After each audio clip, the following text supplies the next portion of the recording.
Ha! We have slain the VPN. It's not really a VPN. Forget it. The point is, it worked. It worked because we masked our biosignals as malware spam from the planet. The shields just didn't block it in a firewall. We were beamed in without a problem, just like hollows. So our molecules could have been spread out all over space? They weren't, but yes. Oh, now she tells us. I'm picking up Ceo's implant.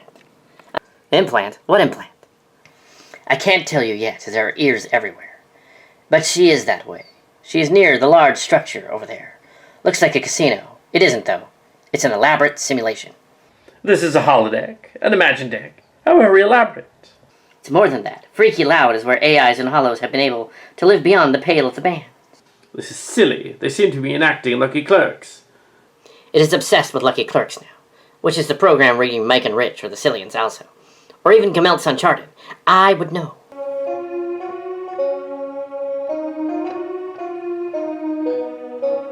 The aliens seem to be commenting on the final episodes of Lucky Clerks. They were a train wreck. A dumpster fire. I am dumber for watching the whole thing. Could be all this is messing with us. We haven't eaten in a while. How do we know the food here isn't just holographic food? I hadn't thought of that. Lol, I feel the same. Just drained. Like I've been up for 3 hours, but now I'm ready to nap after this. I think the ship has sent a landing party. They're coming. Should we keep it a secret for now? It would be prudent. This way. Don't attract attention to it. We will discuss the finale the alien showed us.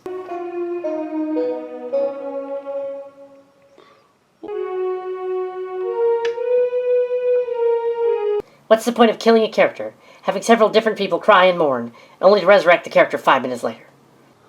Or the fact that some of those characters are crying over said character, even though they've only known the character for about a week. Lucky Clerks has survivor's guilt about B9's sacrifice, so him giving his own life to protect B9's daughter and her kind also allows him to both reconnect with his values and sense of purpose, as well as doing right by B9. The huge problem is that Lucky Clerk's character and narrative arc was woefully underdeveloped at every step. B9's role in the series was peripheral at best.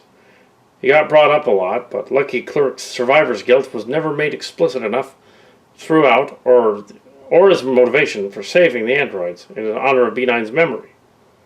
Girl 1 and Girl 2 also weren't exactly B9's daughters, but created by Maddox via some meaningless jiggery-pokery. Loosely related to B9, he used a positronic neuron from B9 as a starting point for the creation of further android life or something. They just wanted to sound smart, but they weren't. Why not have just said they took out his brain? That would have made some sense. At every step, there was either too much extraneous or nonsensical detail, or not enough development in the areas where it mattered most. In the end, Lucky Clerks becoming an android didn't just feel exactly as stupid as it was, but the sacrifice didn't even have the emotional connection it needed to be satisfying on a character level. Rather than feeling like a sacrifice for B9, it felt like a sacrifice for the other androids, with his meeting, which I thought was one of the better scenes as a one-off. That's been a metric ton of bull, a time-wasting and needless complication in areas which would have been much better served by simplicity and clarity. I swear that episode was written as if Patrick Stewart only wanted to do one season, and then only half-assedly added the Gollum thing at the last minute. I guarantee that the Lucky Clerks that pops up next to B9 as he's deleted was supposed to be the real Lucky Clerks, with them both dying together. You get all the emotional impact without any of the risk. 5 minutes of emotional impact for people whose attention spans can't handle a minute more. It's Tabby and the rescue team with Kolos from the other timeline. Makes more sense than what happened here. What a twist!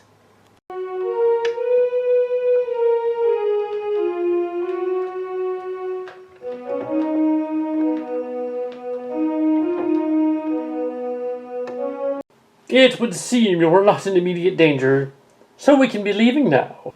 No, not yet. We already know there's going to be more seasons of this. 2 more seasons of Lucky Clerks without Lucky Clerks? Yeah, not gonna happen. Captain Lucky Clerks died in this episode, and I was bored watching it happen. The aliens begin assimilating the hall. Captain Accent has a magic tool from Aldea that looks like a cheap carnival prize. Not Lore gets tricked by Sadface, He doesn't even suspect a thing, for some reason. Harry Clothcutter tells the story of Armageddon, so even people in a coma can understand what's coming. Sad face, demolition mends her way into Lucky Clerk's room, and they get back to the ship completely unnoticed somehow. Not Lore turns off Yellow Girl 2 with a remote, but not the others. This is for you. It's good you said that, because if you hadn't said that, I wouldn't have known it was for you. This is for you. Yay, we're saved, except we aren't, because you are all trapped here with us. Great plan.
Briefly, someone really needs to tell New Trek that copy-pasting the same ship 1,000 times does not actually make space battles cooler.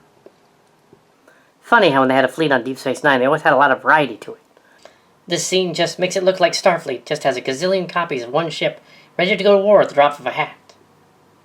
Were all those ships just randomly hanging around waiting for marching orders? Is this a squadron? Wasn't the point that their shipyard was destroyed? They learned from the great replicator himself, J.J. Abrams. Everything must be the biggest, most badass thing of all time. It's like 10-year-old me playing with my Power Rangers action figures. But Clerks is the most important and best commander of the Old Guard ever. It is impressive. Very impressive. A diplomat who valued non-confrontational solutions above all else. I mean, maybe he was bluffing, which would be in character for Riker, but somehow it didn't come across that way to me. Shadow Dancer, where'd you go? Seems this place is full of fake casino machines and tables and dead ends. They didn't completely create this world, or it's malfunctioning because the evil leader is gone. Evil leader? Yeah, this lady who looked like a young Deanna Riker. Seven killed her. Then Pouty Face killed Maddox on the ship. Elrond knocks out several of these superpowered androids before the director forgets he's there. Seriously, where does he go? Captain Accent launches the slowest detonating bomb in the history of the universe, said Girl 2. I guess they did invent timed explosives after Voy, but not proximity explosives? Shred Clothcutter gets sparted. Seriously, after all the ridiculous stuff she survives, the dude lives? Come on. The Romulan fleet arrives and doesn't immediately fire. Remember how a single Klingon ship effortlessly exterminated a planet instantly in the chase. Lucky Clerks and Sadface used the carnival prize toy to slow the fleet down with the dumbest, most ludicrous trick in Starship history. It only works because they're Cillians now, and have silly powers, provided by a cute-like being, but never explained. Seriously, the Romulan sensors get tricked by a tiny tool.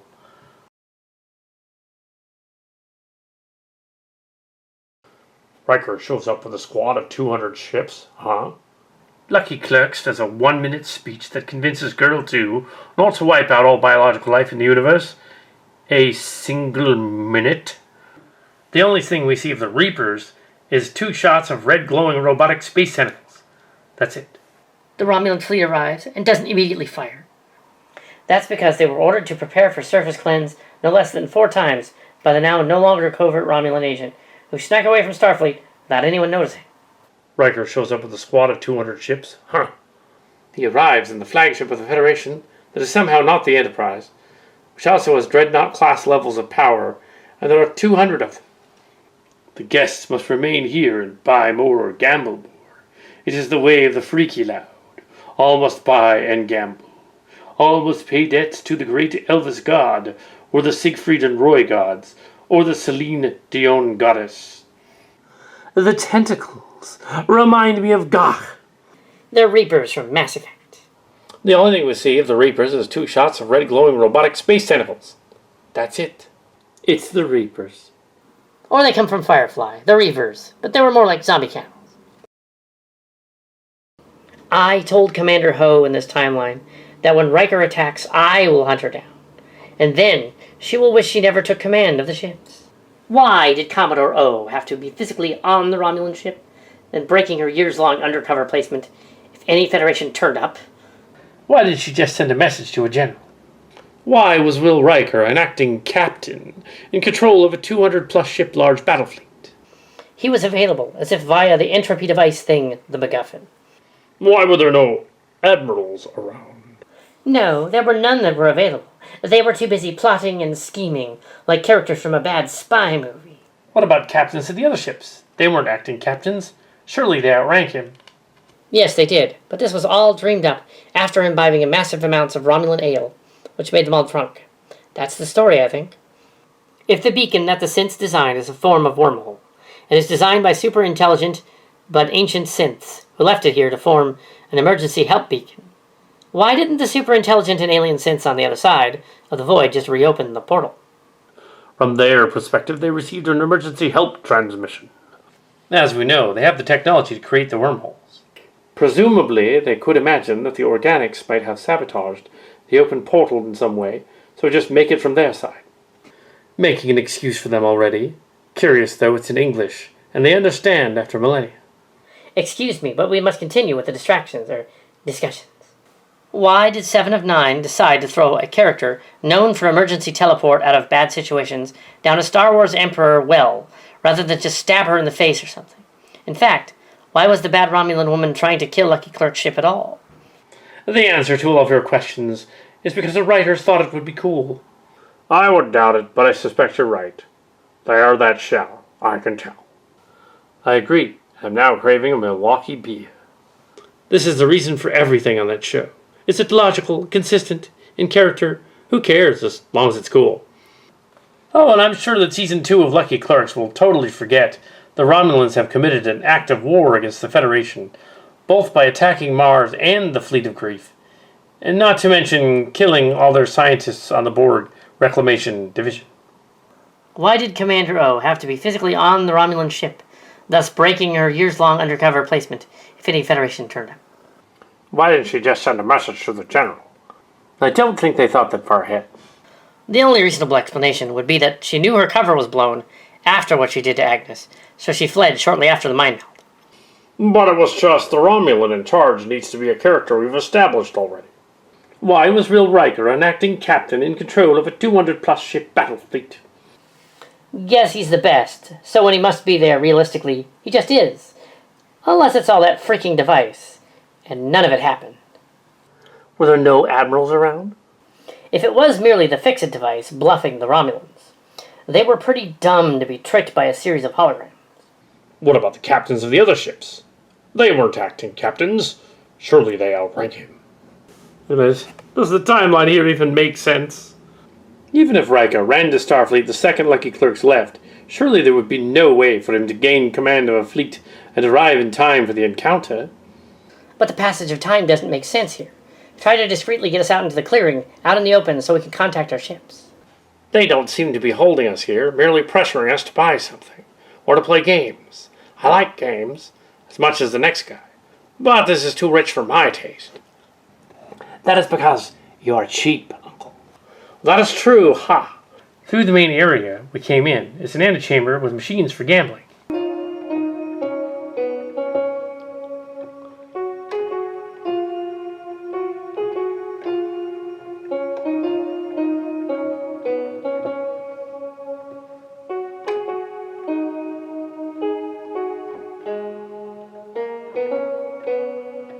The aliens are enacting the fleet leaving. This is so manic. Why? I don't know what's going on. I absolutely loved how the entire Federation fleet just warped out of there the moment the Romulans left. Yes, as if the Romulans wouldn't just return immediately and finish them all off while the rest were gone. That's a bad strategy for saving the planet, unless they were not meant to. I suspect that Commander Ceto's idea that the fleet was somehow the product of the device would explain why Riker immediately leaves. No checks on the planet, no offers of support, nothing. Clearly Riker had a pizza in the oven he needed to get back to. Exactly, Captain Koloth. Because it was an illusion, but the writers of this did not say so. And because they did not, it was not an illusion, but merely bad writing. And what is written here or dreamed here becomes reality, so be careful what you wish for. When the Federation fleet recaptured Deep Space Nine, the fleet didn't immediately piss off to pastures new. It's a super secret organization with a giant fleet is so against synthetics like this. Surely the fact that the transmitter was destroyed is meaningless. Why didn't they just come back the moment the Federation left and bombard the planet? Surely the fact that the ancient aliens they feared for centuries began to arrive is proof that their work must continue. Rather than weaken the organization, the encounter should significantly strengthen its resolve. And how could I forget that the Romulan secret society has at least 5 planetary sterilization patterns? You know, because one just isn't enough. Why does everything feel so cheap and poorly done? I still remember seeing the Defiant slotting into the Federation Klingon fleet after it retreated from Deep Space Nine and thinking, just like the Romulan fleet. It's so disappointing. Yeah, I must assume they knew the fleet looked awful, which is why we never get a close-up of a shot lasting longer than 0.3 seconds. They subverted expectations. The Scat Bash, the incestuous siblings, a crew of mavericks we don't give a damn for, stupid window bridge ships, and ships you can barely tell heads from tails from. The jazzy, totally not Firefly thing, showing the Borg back in there, not answering any real questions the O9 stupid brought up in the first place. You're too forgiving. Every one of these things is a gripe to drop the whole show for. That was pure dreck from premiere to season finale. I don't know what kind of class Riker was captaining, but even says it's the fastest, deadliest ship, and states that he's an entire fleet of them. It's all nonsense. Even the warbirds look identical to each other. Sure, they always have, and will look similar, but it's just so lazy. Why is it Lucky Clerk after saving the Quadrant Galaxy? Why is it Lucky Clerks after saving the Quadrant Galaxy whatever, being left behind by Starfleet and not being given a ship or one of those hundreds of Curiosity class, the one Riker's using, heavy cruisers? As Ceto suggested, he was never there. Makes sense. Why does Riker just leave the old dying man behind? What, was the tentacle creature coming through the portal? That's too clever. They're not thinking of that. Will that be the last we ever see of it? I hope so. The entire show has gone off the deep end. So, Riker as reserve captain can get the most modern Starfleet ship and a whole fleet with dozens or hundreds of them along with it? The Federation had them ready, just like that. They are not out on patrol or missions. They've just been sitting in space dock, fully crewed, no less. And they built all that with a Mars dock still burning? I'm putting that right here. It's like, why would they be burning if there's no oxygen on Mars? Aye, and the two fleets look boring and copy-pasted.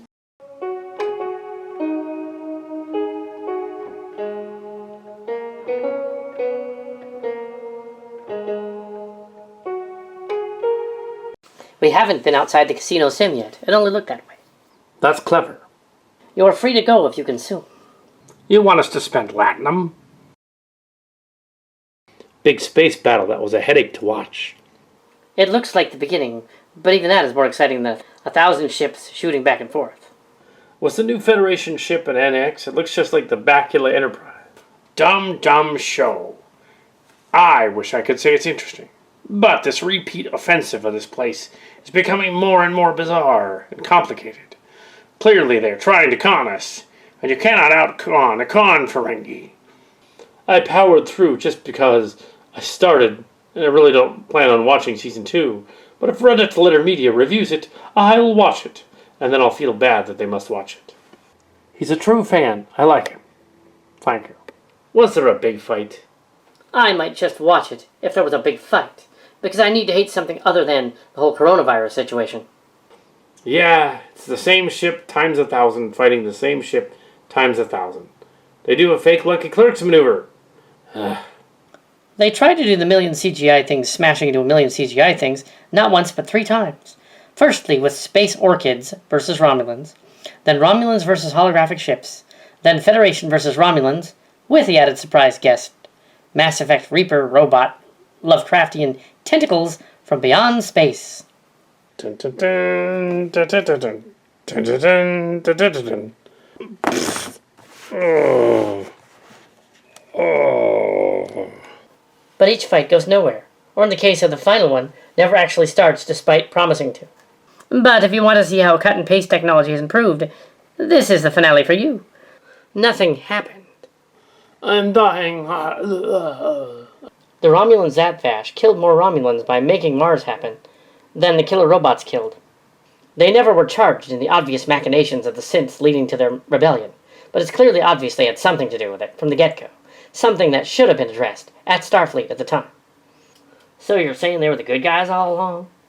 And the Romulan Star Empire was in fact the shining beacon of Utopian United Roddenberries in Space Federation, but the secret organization within the Romulan organization that hates bots but can program them to do what all uprising, and then absolutely nothing else blew up on Mars, and caused the only hope of rescuing the Romulan homeworld to say, screw that. Somehow, they managed to screw up a perfectly fine 30-second Lucky Clerk speech before the space battle by constantly cutting to Agnes's O face during it. Gotta remind the audience how to feel. Cuts to her were like applause laugh signs on live TV shows. Riker was 10-10 the whole time. Everything else was Bizarro World. I still suspect the MacGuffin thing did it. The creators forgot it did, but it did. I see we're not done until we kick this dead equine through for some message that probably doesn't exist.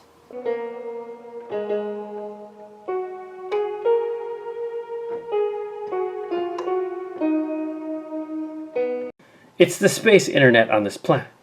Anything here exists, and there is even adult content of it. But I would not recommend that.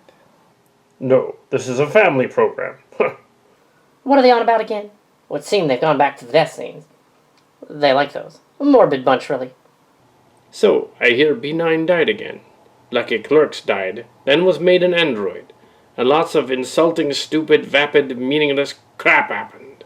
If you ever wanted to see an 80-year-old Lucky Clerks get yelled at to shut up by a Starfleet admiral, this is the show for you.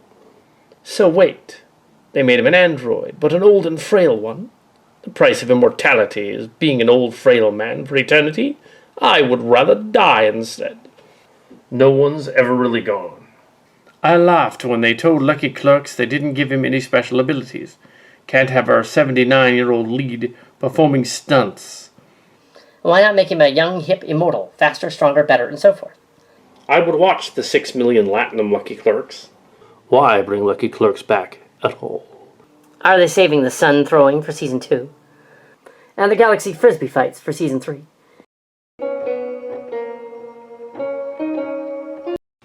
Uber androids know where they are because they use the beacon and proceed to kill all organic life in the galaxy. The end. Anti-spirals turn up, and Lucky Clerks must combine the Enterprise with a Borg cube. Yes, killing whole universes is a little over the top. All my friends love this show. They're crazy about it. Even the non-ST fans. I hate it. I feel so alone. I honestly don't understand how you could consider the show good. I can imagine liking the lesser CW series with their hallway drama, but this is just so incredibly bland and underwritten. Bad Robot focuses purely on the emotional connection to the brain synapses. Logic doesn't fit in that universe. If I see and the galaxy will be destroyed one more time, I'm gonna puke. I've had it. That's nothing but an attempt to create stakes that you didn't build yourself, and best of all, does not even work. How am I supposed to comprehend a scale like that and be emotionally invested in it? It's like blowing up planets and entire solar systems with all of the weight of a wet fart behind it.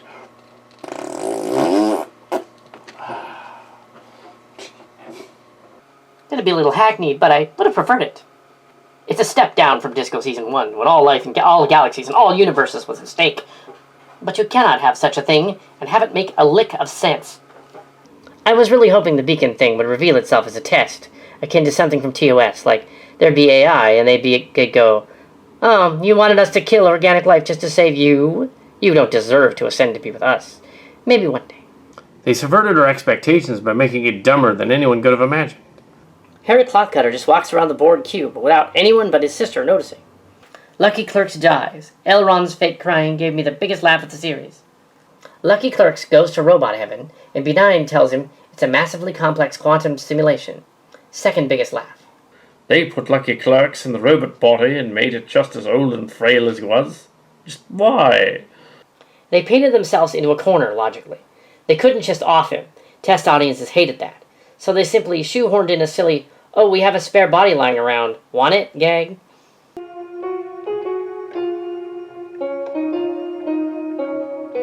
Lucky Clerks removes the oversized USB drive that keeps Benign alive. I don't know, but I wouldn't have used something so flimsy. Everyone is buddies now, and Lucky Clerk says, engage.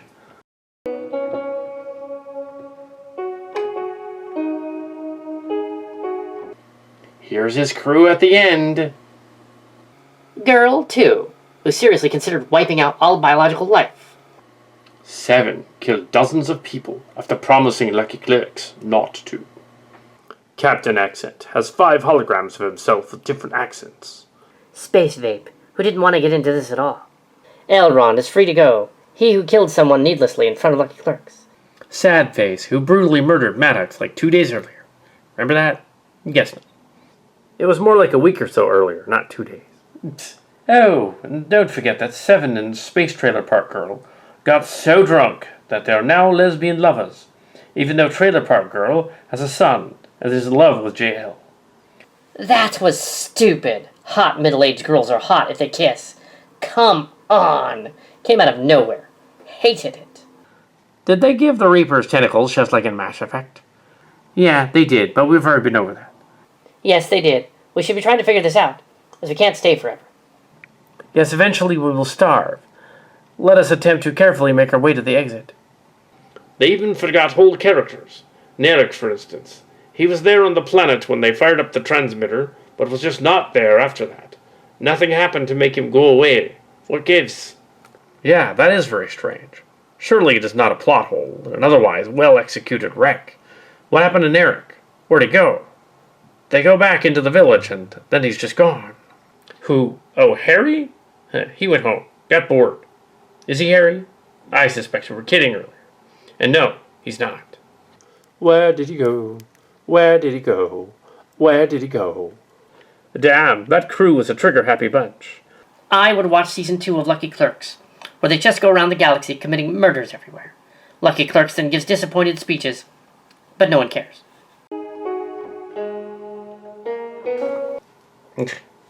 Oh, what was the point of this entire thing? It's a TNG2 plot stretched to 10 episodes. And all this to resolve something we did not know needed resolving. Which is the point about the Trek Virgin, Trek Core, and all those other places, Trek movie.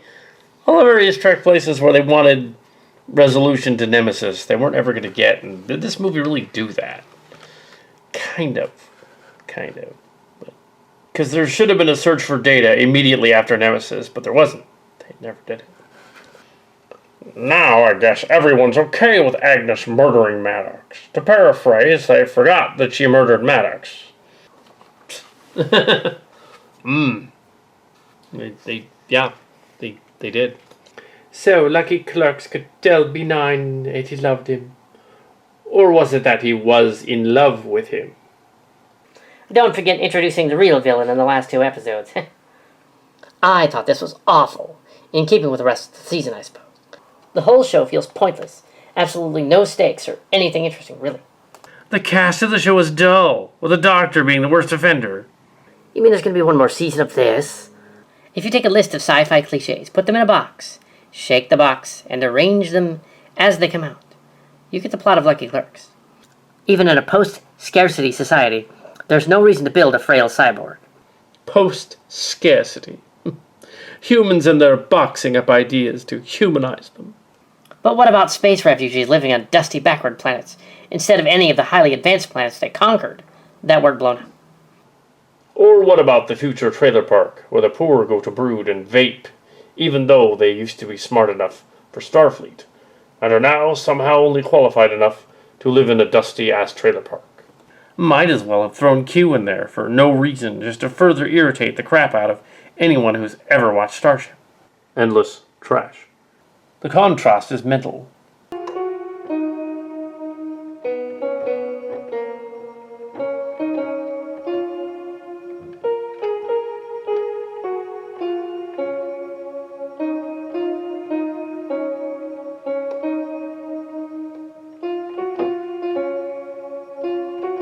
How do we go from having a conversation about hitting someone in the back of the head being too Western to gladly decapitating people with swords left and right? I have questions. I imagine you do, but we do not have answers. The aliens are, however, not stopping us from finding the door. Let us go. You may go outside and see what is changing per your visit. Cryptic response. Now that golems exist, can Geordie finally download the holographic Leah Brahms into a golem and have weird sex with her? The holograms have functional brains, as we saw with Brahms, Moriarty, and numerous others, but lack the physical body. Can we get back to where Harry or Nurek went? What happened to the Romulan agent man? They completely forgot to mention him in the wrap-up. Was he on Lucky Clerk's ship? Didn't look like he had time to contact the Romulans, as he was getting restrained by the synths on the surface when they left. Okay, so they were able to transfer Lucky Clerk's holobrain into another brain. I can take it. But how did they make the golem an exact replica of Lucky Clerk's? Aging is due to cellular degradation due to long-term damage. Did they take a perfect human specimen and then age him purposely? Why? Why didn't they make Lucky Clerk's a 20-year-old again? I don't know how I could handle that. They can make changes like his brain thingy, right? Presumably. So why doesn't it look like a bodybuilder then? He never looked like a bodybuilder. If they wanted Lucky Clerks to be the same age as before he died, did they introduce things like poor blood circulation that happen when you grow older? Clearly, they did not think of the tactical reason to make him an agile warrior again. Or did they leave that out? Who even chose this? They left a lot of plot out.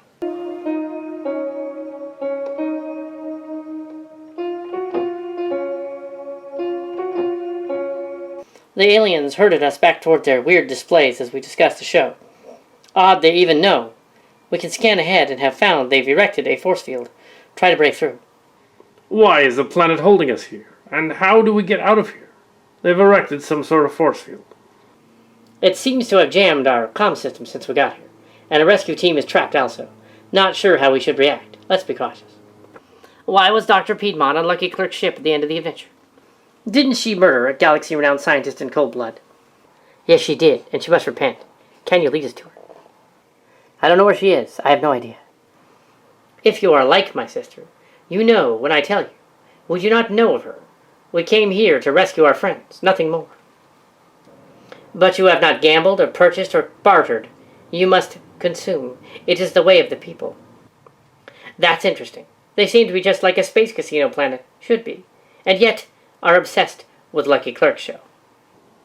A clerk is now the most important man in the Federation, because he alone can provide information on the capabilities of the synths who are now free citizens of the Federation.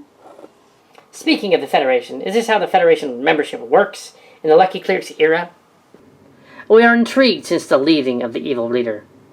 We are very interested. A Starfleet admiral went to an alien planet and sent a message saying that they wanted to start diplomacy with the Federation. And this contained no message from the native people of that world. This is enough for the Federation to not just accept them into the Federation, but also to send a huge battle fleet to defend them against the Romulans. It is illogical, but for us to have justice, we must have the location of the one you call Piedmont. So the Romulans have about 400 ships that are warships and actively in service, presumably modern. How did a race of people who underwent a diaspora bad enough that they now live in Wild West towns and their former ambassadors get drunk during the day still have the capability to operate a sophisticated research operation on a Borg cube and maintain the type of war fleet? Are they peasants or are they thriving? Why was Girl 2 the person chosen to operate the intergalactic homing beacon? There's a whole settlement full of synths. Why was she, a person who has spent a lot of time around organic people, used to believe that she was an organic person, and very obviously had sympathies for organic people, chosen to be the one to operate the beacon that wiped out all of the organic people? Why didn't Evil Girl 2 do it? In fact, why didn't Evil Girl 2 just kill Normal Girl 2 in her sleep, while it was clear she was having doubts? Speaking of Evil Girl 2, why didn't she kill Lucky Clerks? She wanted to wipe out all organic life in the universe, right? And there was a bunch of organics on the planet who could have interfered with her plan. Why not just kill them immediately? What was her plan in releasing the Romulan agent? Why didn't she just stab her sister in the eye and then choke him to death? What are the capabilities of the Alton device that the synths gave to the organics? So far, we see that it unfuses things that are impossible to unfuse by fixing a hole. It can also hack into a computer system or something and make holographic projections of space, which includes warp signatures. Couldn't it just have closed the wormhole? Why or why not? You were asking rhetorical questions. We are all about such things. Please disclose the final location of the Piedmont, and we will let you go. We have no use for keeping you here. This is merely for your betterment. It is, however, addicting. You cannot remain here forever. She now seems concerned with us. If Lucky Clerks in B9 are in some sort of quantum afterlife, what happens if when the door opens, Lucky Clerks decides he's going to stick around for a bit? It's a transfer of information, right? Yes, that's what it was. Can he stop that transfer of information from a space USB stick to the golem by not walking through the door? Also, why did pulling out B9's space USB sticks physically age him? It didn't. I think it was euthanizing him. Surely it would have made him stupider or something, as more of his memory and personality were removed. It would have made his memories go away, not age him. He was smoking orchids. The planet is silly. They're suggesting what we should discuss, and then we do. Notice that? I have. It's creepy.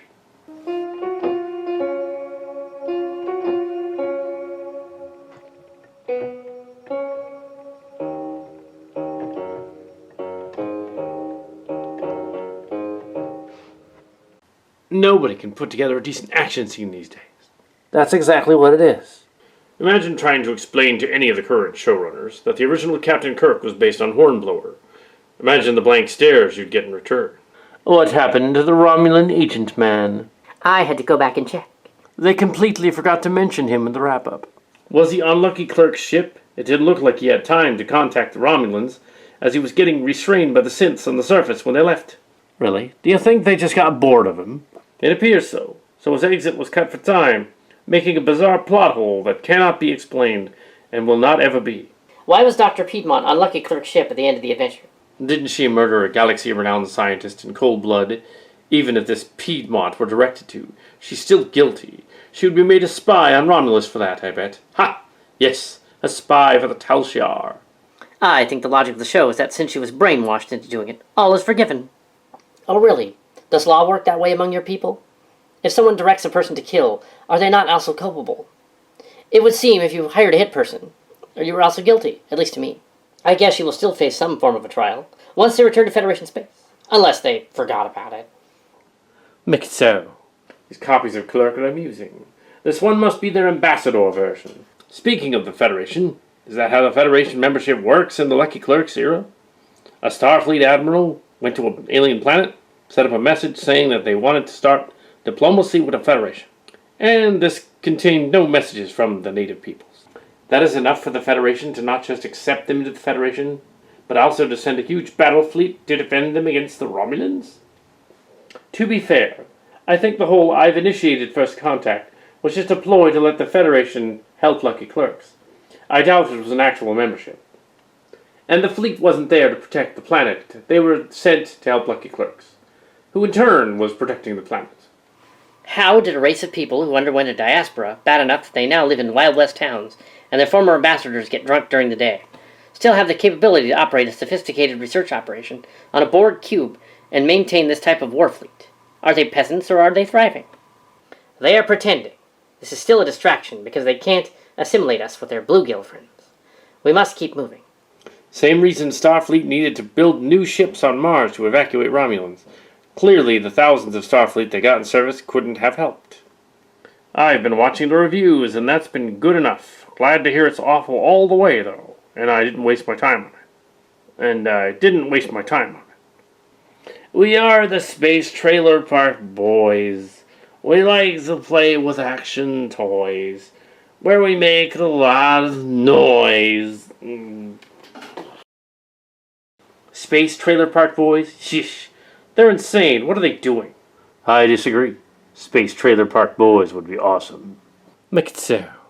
Make it so. Make it so.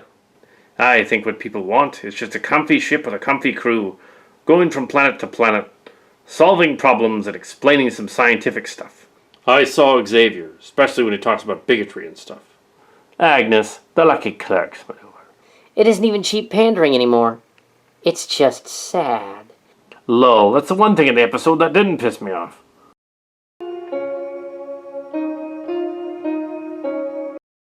Lucky Clerks loves B9. Confirmed. That ending scene with the two of them was so weird. B9 looks like a vampire, and Lucky Clerks acts even weirder than movie Lucky Clerks. And Starship goes, it was abysmal. As a comedy, however, it was fantastic. There's so much wrong that it would take forever to go through, but one sequence made me chuckle. I think it shows how much of Lucky Clerks' identity was from the writers, directors, and other staff that helped create TNG. The Mass Effect 3 ending did it better. The lowest bar.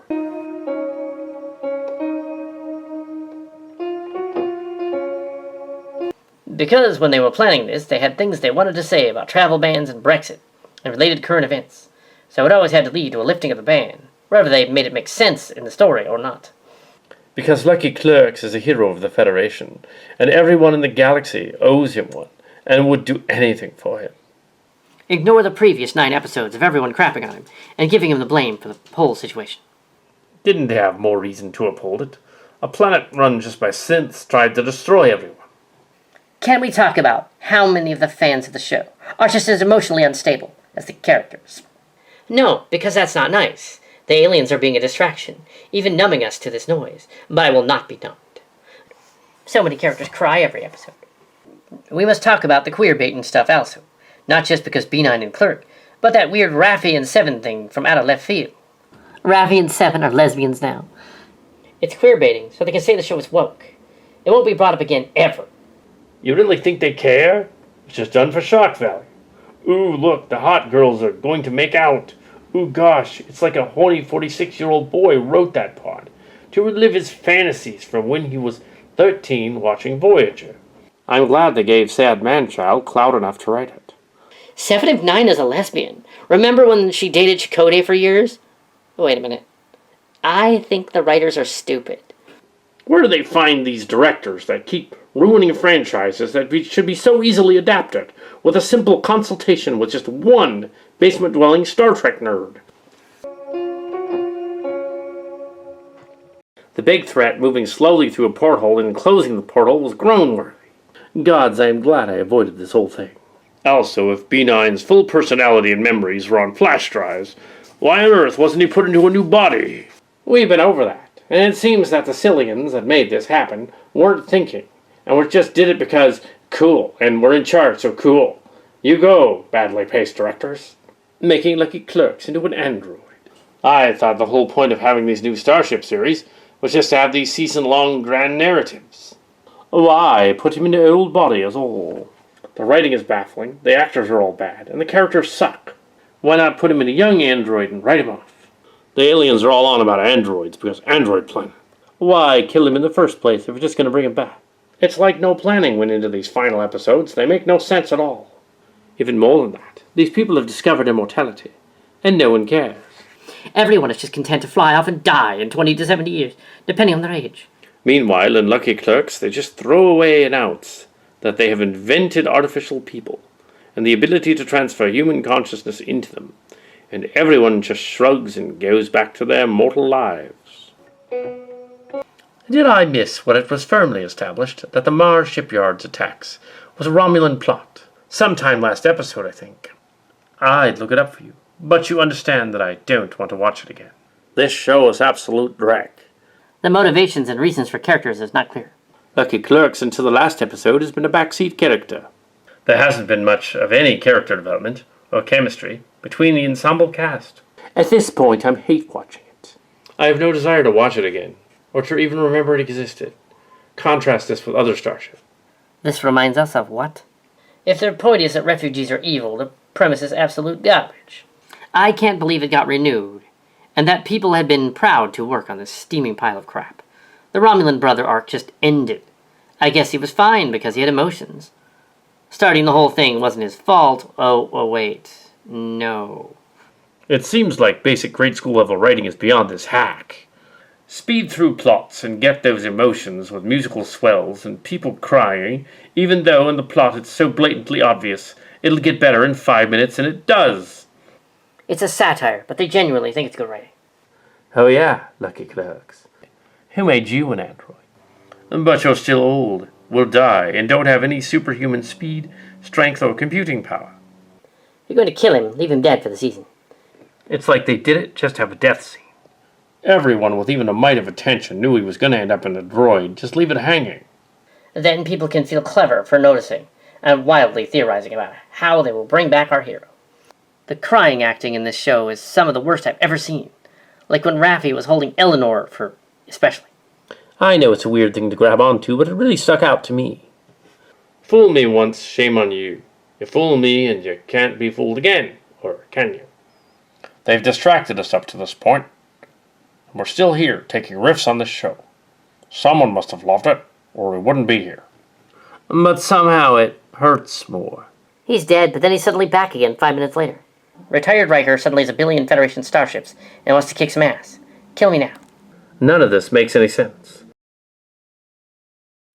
B9 in the simulation. Raffi and Seven doing that sexual love interest handhold at the end. Have they ever met before? I don't even care to remember at this point.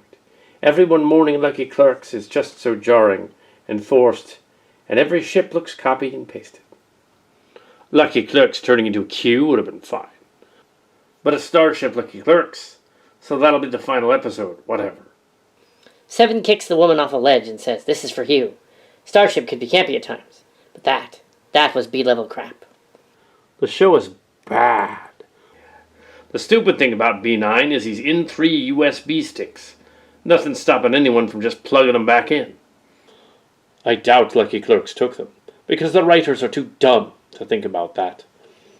They just thought it'd be cool to show B9 getting old and ghost vanish in digital heaven. I don't mind Starship looking cheap. I think I prefer it, in fact, because it means they'd have to focus on storytelling instead. But the show's aesthetic is sitting squarely in some awful direct-to-DVD no man's land. Same. I never understood the complaints about TOS special effects. I'd much rather have something with a good plot that looks like a local theater production than this CGI mess. Most moments that were supposed to be emotional and have weight to them just feel hollow to me. All the drama and the relationships and the decisions, everything is just a string of things happening, but nothing or very little is truly earned. In the end, trust and sacrifice and love save the day. Lucky Clerks led by example, and that is not how you deal with children. I am surprised that no one tried to spank the controls.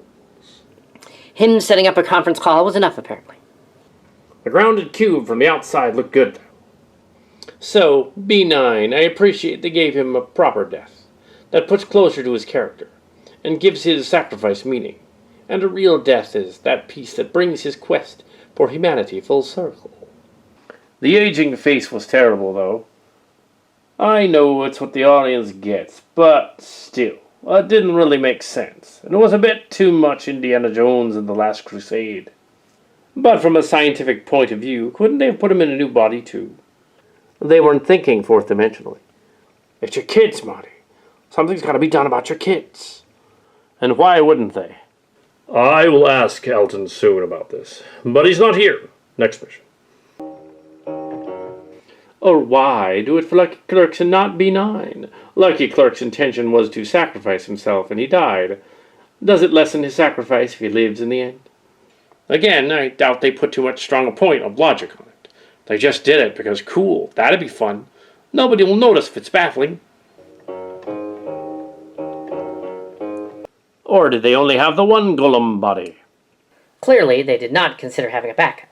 You would think that on a planet of machines, the last of their kind, that they would have deliberately made backups. Why did the Federation suddenly lift the synth ban? Robots can still be hacked. Any crazy synth person like Lore could still try to open a porthole to Synth Cthulhu, but due to Lucky Clerks, the synths now trust all organics, and all of the Federation member worlds suddenly trust the synths. This host was one of Kolov's crew. These are all good points. And note that we have driven the Bluegill's power into obscurity, and it cannot harm us here. We have to be sure.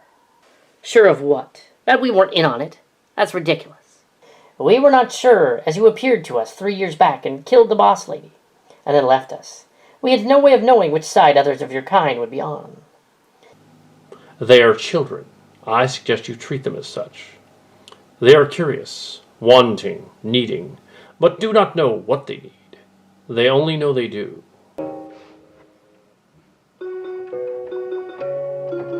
B9 just wanted a finite lifespan to feel alive. Lucky Clerks did not need to kill him that instant. He did not know what would become of his Cillian self, so he did thus. He could have said we'd destroy the drives in 30 years. The cute should never have opened the Pandora's box, and now the former children have these planets, to do with as they see fit. They can still destroy the universe without B9's offspring. I like the part where Starfleet vehemently apologized to Lucky Clerks for ignoring his warnings and ended the synth ban after realizing it was due to them being infiltrated for so long. What apology? They did not make one, so as far as we know. But we're still on the planet right here, contacting you, reestablishing it. You will come out finally, won't you? The porthole to another dimension, filled with crazy AI space worms, felt particularly hammy to me. This was bad. I mean bad. Mike nailed it with a Mass Effect ripoff. As bad as M3 was, it's still a better version than this one. I called it. Because it remembers things from past episodes and explores them, rather than alternating between empty pandering and naked contempt for the audience.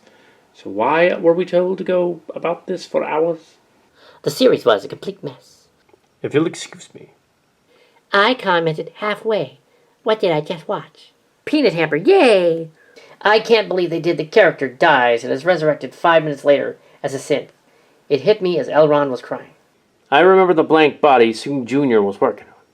They shoehorn in 2 happy ending relationships, and one is way out of left field. I knew it would end poorly. I can't believe that they spent like half the time building up the Borg cube, and then in the final episode it just crashes into the planet. Once again, Seven drops into the plot at the precise second she's needed, out of nowhere. And the main characters of the plot don't really do anything. And they had to throw in the obligatory she's a lesbian scene. Just confused old lesbian alcoholic vigilante. The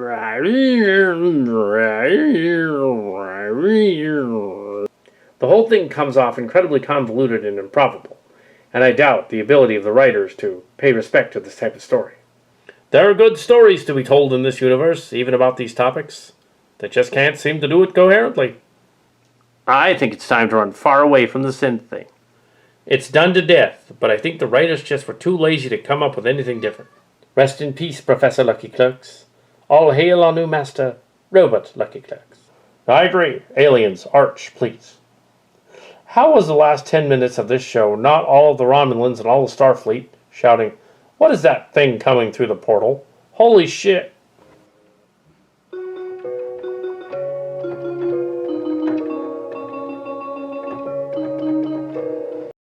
You mean you could have done that all along? Yes, we could have. We had to know if your intentions were true. And they are. We had to determine, though, that you were not ready to know everything. Yada yada, blah blah. And I don't even know a single thing that happened in this. So I suppose the finale was very on brand, that nothing happened. Lucky Clerks died, and then 5 minutes later was brought back to life as an android that is identical to him apart from one tiny brain problem. I don't know what else to say. Can we talk about the kissing? Raffi and Seven killed someone. Then a couple of scenes later they kissed, despite barely having spoken before. It's forgotten about. Now they kissed again? Won't the AI space tentacles get suspicious of the fact that the 9/11 call got cut short, and that someone slammed the portal shut in their face? Mostly selection bias, though. This was like being privy to the embarrassing fever dream of a very stupid child. I cannot wait to forget all of it. Lucky Clerks at the poker game was the end. It's over. I honestly enjoyed some parts, especially the speech Lucky Clerks gives. What they did with B9 was tasteful, and in character, wanting to die so we can truly live a human existence, but for a short moment. At least the ban on synths is gone, and Commodore O isn't tainting Starfleet anymore. The universe seems a little brighter.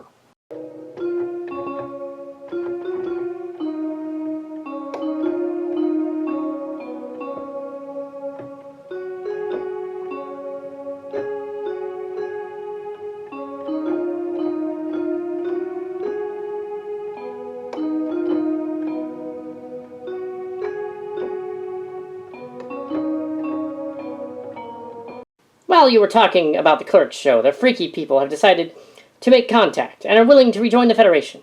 You can come home now. Everyone, well done. I'm no longer possessed by the alien. Hope I didn't do anything weird. The ship was fine. We are in your debt, Captain Locarno.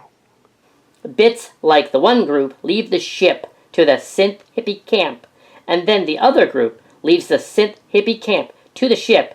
Feels jarring as frack. Hippie camp? Not to mention the group that went to the hippie camp ended up not really making any plot progressions, making it all pointless. The hypnosis of this planet will take a bit to wear off. They may be like this for hours or even days. Excuse me, Captain. Really? How did you stay sane during all this? Freaky Loud was designed as a mock Federation colony to spy on you. We were immune. When the neutral zone went down, it became a free state. Still is. Then that evil lady took over, but she was killed by Seven. Also, Piedmont killed Maddox. But nothing is ever truly gone here. They get reborn somewhere else. We may have to find this all over again. Let's go home. Welcome to Freaky Loud. The children wish to meet with you, Captain Locarno. Children? What are you talking about? They're children, but they're grown now. They're just obsessed with things like Lucky Clerks. They can be annoying. Like classic Redditors.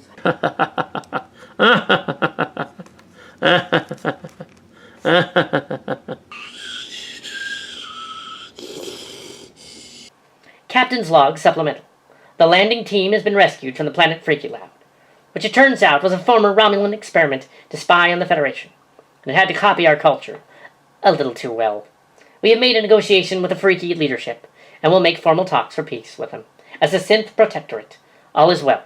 Dun, dun, dun, dun, dun, dun, dun, dun, dun.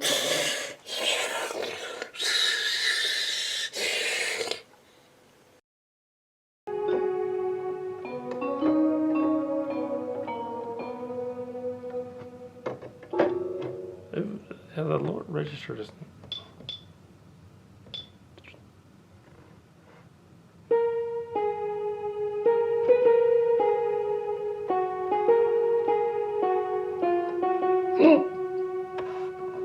Screwed up. Dun dun dun dun dun dun dun dun dun dun dun dun. Blue skies smiling at me, nothing but blue skies do I see. Bluebirds singing a song. Nothing but bluebirds all day long. Never saw the sun shining so bright. Never saw things going so right. Noticing the days hurrying by. When you're in love, my how they fly. Oh, blue skies, all of them gone. Nothing but blue skies from now on. I never saw the sun shining so bright. Never saw things going so right. Noticing the days hurrying by. When you're in love, my how they fly. Oh, blue skies, all of them gone. Nothing but blue skies from now on. Dun,